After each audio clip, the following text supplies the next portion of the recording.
Alright, so now what you want to do is you want to start rolling out the fondant, but it's hard to tell what size to roll the fondant out to.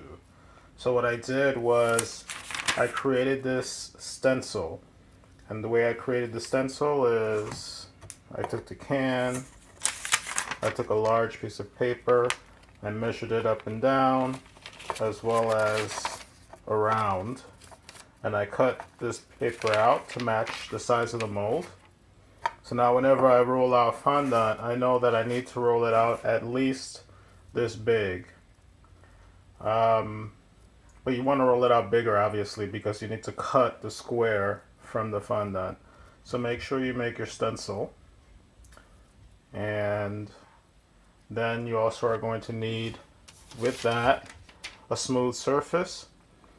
A cool smooth surface if you have that. I'm using this cutting board that's made of glass that tends to stay cool. You know, you have your rolling pin for the fondant. Your skewers is what I'm using. I'll show you how I'm using those. You can probably figure out something else that works for you. And this little cutting tool. I don't know if you figured it out, but you can take that off and replace it with this or this, depending on what kind of finish you want. I'm going to use this smooth disc. And with that, I'm ready to start rolling out my fondant.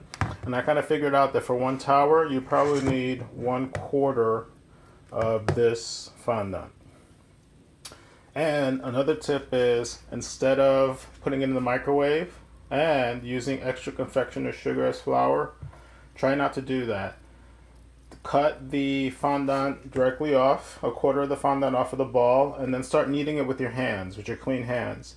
And you'll notice that if you have a smooth, clean surface without any confectioner sugar, that the consistency of the fondant is going to change and it's going to become less sticky and easier to play with, easier to manipulate with your hands. So don't put it in the microwave.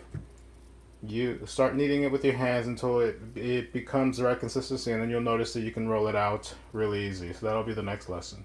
So prepare for that.